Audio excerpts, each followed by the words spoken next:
हमारे जीवन में ये कुछ नियम महापुरुषों के द्वारा बताए गए हैं। अगर ये हो और नवधा भक्ति हो तो बहुत शीघ्र प्रेम आ जाए।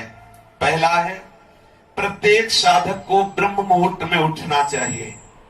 ये जो लोग 9 बजे तक सोने का नियम लिए हुए हैं, हमारी तो ऐसी भावना है कि उनको कभी भी भगवत प्राप्ति नहीं हो सकती, क्योंकि 9 बजे तक सो रहे और ब्रह्म मुहूर्त से लेकर के 9 बजे तक भगवान सूर्य उदय हो रहे हैं, आप सैया पे सो रहे हो, तमोगुण वृत्ति बढ़ रही है, प्रमाद बढ़ रहा है, तुमसे भजन बनने वाला है, ऐसा हो ही नहीं सकता।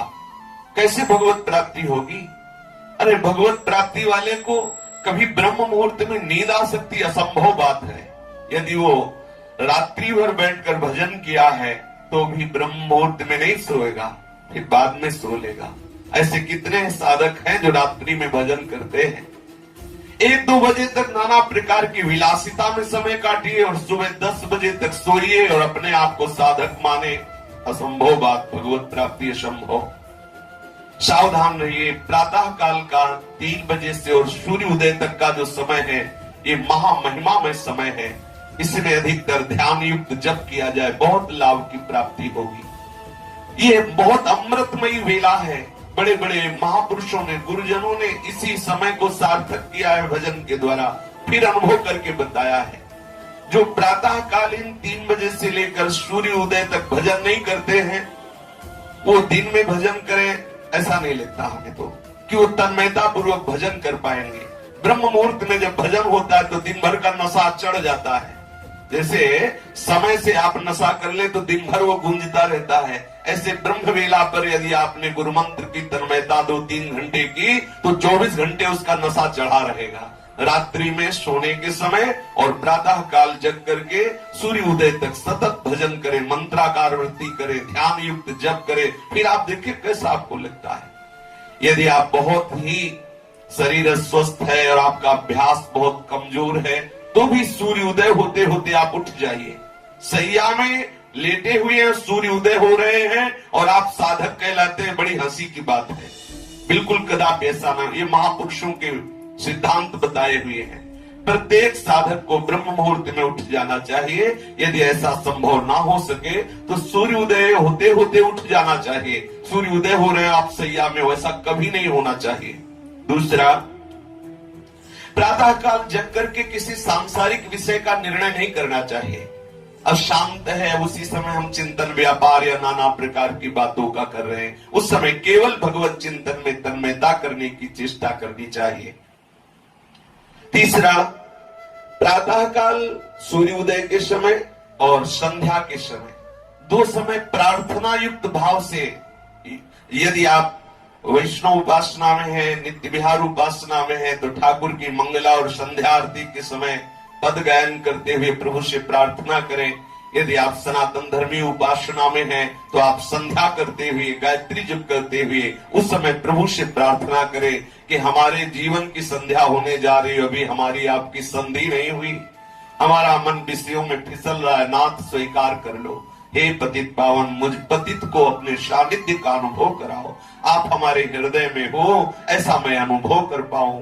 आपका ही सारा विलास, आप सारे जगत का स्वरूप हो, ऐसा मुझे अनुभव करा दो। प्रार्थना करनी चाहिए। चौथा, नियम ले कुछ भगवत नाम का, कि हम इतने माला जपेंगे, या गुरुजनों से नियम सामने स्वीकार करें और उसे प्राणपण, ऐसा प्राणपण कि मैं भले भूखे रह जाऊं, भले मैं कष्ट सहूं, लेकिन जब तक इतना जप नहीं होगा तब तक हम प्रसाद नहीं पाएंगे, तब तक हम शयन नहीं करेंगे। प्राणपण से उसका निर्वाह करें। एक जप का नियम ले लें कि मुझे इतने घंटे जप करना है, फिर उसे निर्वाह करें बहुत काल तक, तो आपका अभ्यास दृढ़ हो जाएगा।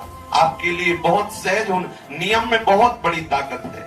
जो नियम से नहीं जपते हैं तो आज 50 माला जपाओ, फिर 5 दिन बिल्कुल नहीं जपा, ठीक नहीं है ऐसा। आप एक छोटा नियम ले, लेकिन उसको प्राणपण से निर्वाह करें, फिर बड़ा और बढ़ावे, फिर और बढ़ावे, फिर धीरे धीरे हर श्वास, हर मिनट, हर क्षण भजन चलने दे। आप सिद्ध हो गए। फिर प्रतिक्षण भजन चल रहा है, अखंड भजन चल रहा है, निरंतर भजन चल रहा है, सहज स्वभाव बन गया भजन करने का। यही तो सिद्धावस्था है।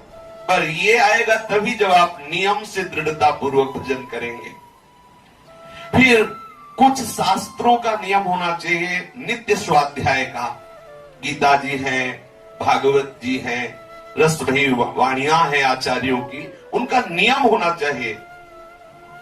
जान करके कभी भी किसी का किसी तरह से बुरा तुमसे ना होने पावे, यदि आप भगवत प्राप्ति करना चाहते हैं। शरीर से कोई बुरा आचरण न बनने पावे, वाणी से कोई बुरा शब्द न निकलने पावे, और मन से कोई बुरा संकल्प ना होने पावे। कठिन है मन को बचा पाना, किसी के लिए बुरा संकल्प ना हो। तो जिस समय मन किसी का अहित सोचने लगे, सावधान रहोगे तो बात बन जाएगी। उसी समय पुकारने लगो, राधा राधा राधा राधा, ये क्या सोच रहा है मन। उसी समय मन की वो बुरा सोचने की वृत्ति नष्ट होने लगेगी। मन से भी हम किसी का बुरा ना सोचे, तन से हम किसी का बुरा ना करें, वचन से भी हम किसी को बुरा ना बोले। अगर हम ऐसा आचरण करेंगे तो बहुत शीघ्र हम प्रभु के सुमिरन में मगन हो जाएंगे। फिर है, जहां तक हो सके झूठ बोलने से बचे उपासक। कुछ लेना देना नहीं, फिर भी झूठ बोल रहे हैं, क्यों? अरे सत्य मार्ग में चल रहे हैं तो थोड़ा संभल के बोलो। क्या जरूरी है झूठ बोलना? अगर हमारी बात सत्य बोलने से बन रही तो हम झूठ क्यों बोले? और किस लिए, क्यों भय? कौन सी बात का भय? हम झूठ क्यों बोले? झूठ से हमारा व्यवहार पुष्ट होगा। अगर हम सत्य बोल देते, व्यवहार नष्ट होता। अच्छा ही तो हुआ, श्री जी के भजन में एकांत अवसर मिलेगा। साधक को चाहिए कि सत्य बोलने का स्वभाव रखे।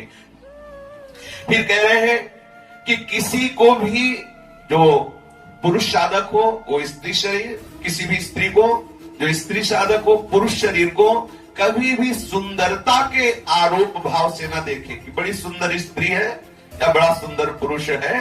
कहां जहां ऐसी भावना आई तो वहां काम भाव जागृत हो जाता है। स्त्री साधक को अधिक समय तक पुरुष संयोग में नहीं रहना चाहिए। पुरुष दर्शन से भी बचे। एक बार दृष्टि चली जाए, भगवत भाव से प्रणाम करके दृष्टि नीचे कर लो। ये माया का आकर्षण ऐसा है, कोई कितना भी बड़ा बुद्धिमान विद्वान हो, कितना भी बड़ा साधक हो, अगर ऐसी दृष्टि रखेगा तो उसे अंततो गत्वा विनाश ही होगा। जो इनकी संगति करे अंत होएगो नाश, ये आचार्यों के वचन है। जो पुरुष साधक है वो स्त्रियों की तरफ अचानक दृष्टि चली जाए तो प्रणाम करे, दोबारा सुंदरता का अवलोकन न करे। जो चाहे आपन कल्याणा, सुजस सुमति शुभ गति शुभ नाना, सो पर नार लीलार गुसाई, तजो चौथ के चंद। इसे जीवन में उतारा जाए। ऐसा नहीं कि हम बोल दिए, आप सुन लिए, फिर आप किसी को सुना दिए। इसे जीवन में उतारा जाए तो खुद अनुभव में होगा, खुद आनंद की अनुभूति होगी। किसी की किसी भी तरह से निंदा नहीं करना, ये महापुरुषों के सिद्धांत बताए हुए। यदि सिद्धांत पे चलेंगे तो निश्चित नवधा भक्ति का हमारे हृदय में प्रादुर्भाव हो जाएगा। किसी की भी किसी भी तरह से हमें निंदा नहीं करनी। कभी कभी हम अपनी बड़ाई चाहने के लिए घुमा करके किसी की निंदा कर देते हैं, ये भी हमारे लिए परमार्थ में बहुत हानिकारक है।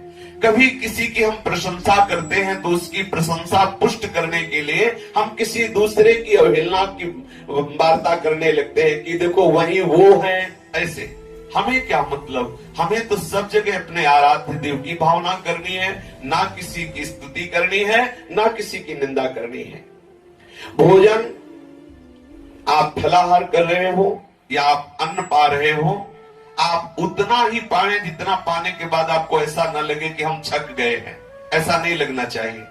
ये महापुरुषों के सिद्धांत बनाए हुए हैं। यदि आपको भोजन पाने के बाद ऐसा लग रहा हाँ आप तो छक गए, तो समझो आपने साधना के खिलाफ भोजन किया है। उतना भोजन होना चाहिए, पाने के बाद ठीक है क्षुधा निवृत्ति हो गई, लेकिन ऐसा नहीं प्रतीत हो रहा। अभी अगर आपको और पवाया जाए तो आप पा सकते हैं, इतना पाना चाहिए। इतना कम भी नहीं होना चाहिए कि आपकी वृत्ति भोजन में लगी रहे, आपको साधन में व्यवधान उपस्थित हो।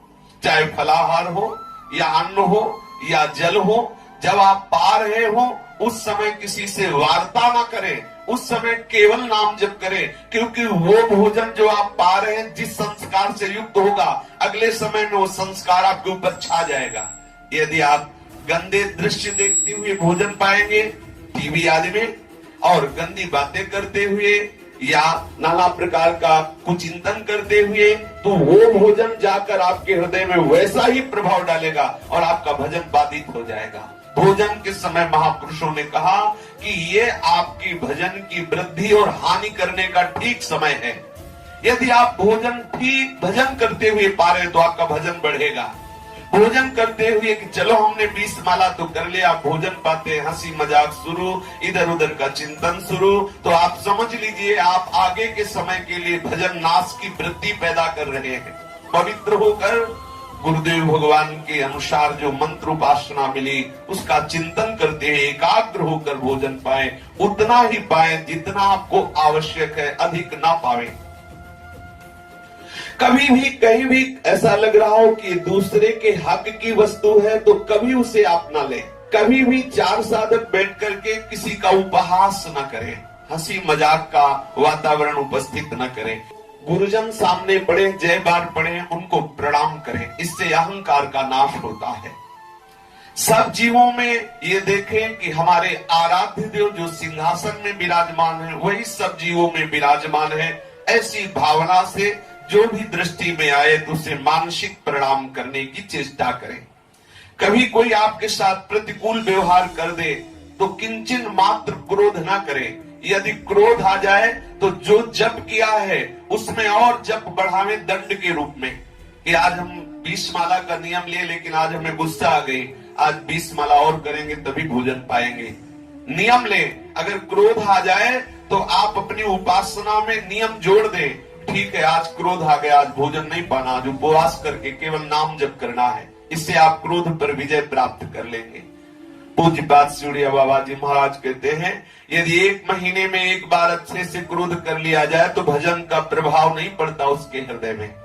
तो हमें भजन को बचाना है, तो इसलिए जब कभी क्रोध आवे तो डर जाओ, क्रोध करेंगे तो हमारा भजन निष्प्रभावित हो जाएगा। किसी भी जीव से कितना भी पाप हो जाए आप घृणा न करें, और संयम का समय निश्चित होना चाहिए उपासक का। अगर संयम जब मन आया, कथा में आया तो सो गए, माला में आया तो सो गए, जब कुटिया में खाली है तो सो रहे, ये सब प्रमाद वाली बात नहीं।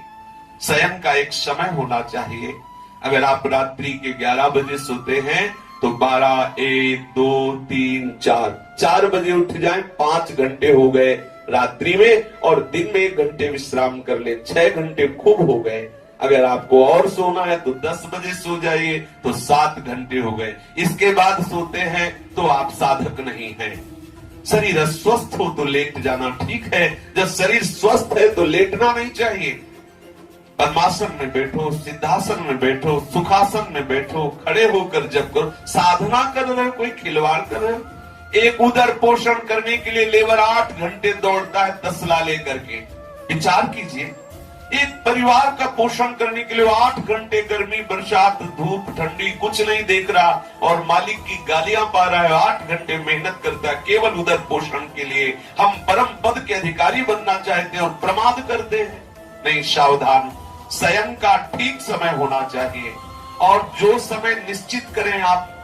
अगर आपसे स्वयं निर्वाह नहीं होता तो गुरुजनों के सामने बैठकर निश्चित करा लीजिए, और जितना निश्चित कर लीजिए फिर उससे 10 मिनट भी अधिक मत सोइए। ऐसा नियम ले ले। अगर ये नियम कुछ दिन चला तो अभ्यास में ऐसा हो जाता है कि जितने समय जगना होता है उस समय किसी को जगाना, साधक अलार्म नहीं लगाता। ये जो अलार्म लगाते हैं अभी ठीक साधना नहीं बनी, अरे उसका हृदय ही अलार्म है, बेचैन हो जाएगा, उठ के बैठ जाएगा।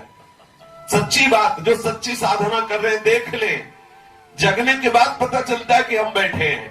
जगने के बाद सोते ही सोते बैठ गए, और जो घड़ी में दृष्टि गई तो पता चला अमुक समय है, फिर पता चला हम बैठे हुए हैं। अभ्यास बहुत बड़ी ताकत होती है। यदि जीवन में अभ्यास आपने किया तो उसका आनंद मिलेगा। सोते समय भगवती स्मरण करते हुए सो गए तो जगने के समय चेतना जब जागृत हुई तो पता चला आसन में बैठे हुए हैं। ऐसी अभ्यास की बहुत बड़ी सामर्थ्य है। साधक स्वयं का एक निश्चित समय रखे, ये नहीं कि हमें जब तक कोई दरवाजा खटखटाए नहीं तब तक हम सो रहे हैं, बिल्कुल नहीं। और हमें आराम करने की जरूरत नहीं, हमारा आराम भगवत चिंतन में होता है। ठीक समय से लेटे, ठीक समय से जग गए, नींद आवे ना आवे हमें उसकी परवाह नहीं, अपने साधन में लग जाना है। इंद्रियां तृप्त हो जाती हैं, विश्राम पाती हैं भगवत चिंतन में। साधक की इंद्रियां तमोगुण रूपी निद्रा से विश्राम को प्राप्त नहीं करती। साधक की इंद्रियां भगवत चिंतन करते हुए महासात्विक सुख में विश्राम का अनुभव करती हैं।